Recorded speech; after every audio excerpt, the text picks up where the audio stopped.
રાખે છે સામે અવળા વ્યાપારમાં દેવામાં ડૂબતા જાઉં તને શોભે નામ મનવા જે સુખની તું કરે છે આશા ઠોકર મારે છે કોઈ સુખના ભંડાર શું લાગે આ લોકો દીક્ષા લઈને કેમ નીકળી ગયા અત્યારે સાહેબે વાત કરી ને 11 વર્ષની ઉંમરમાં દીક્ષા અને 79 યર્સમાં પોતાના પિતાને દીક્ષા આપી તાના સૂત્રોમાં લખ્યું છે પિતા માતા પિતાનું ઋણ ચૂકવવું છે ભાઈ જે મા બાપે તમને ઓગો અપાવ્યો તમને ચરોડો અપાવીને તમને ઉપધ્યાન કરાવ્યું તમને બધાને બધું જ અપાવી દીધું જતે દિવસે મા બાપને પાછા માર્ગ પર સાથે લઈને આ ગુરુ ભગવંતે છે ને આ કાર્ય પૂરું કર્યું છે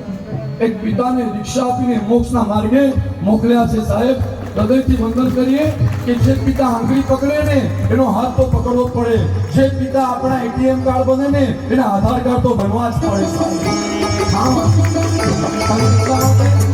છેલ્લાઈમાં ઠોકર મારે છે કોઈ સુખના ભંડાર રે સુખના ભંડાર રે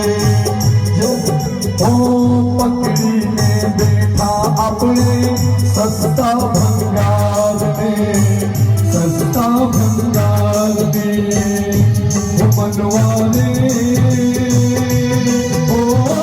પકડીને બેઠો છે તું સસ્તા ભંગાર ને ચિથડાને ભળજા રહ્યો તને શોભે નામ મનવા છે સુખની તું કરે છે આશા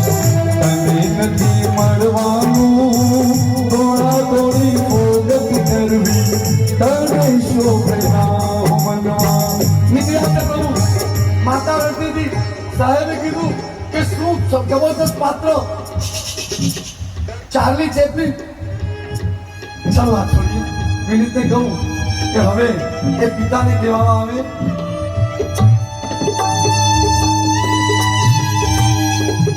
એક બાપ બતાવો સુરેશભાઈ એક પિતા કઈ રીતે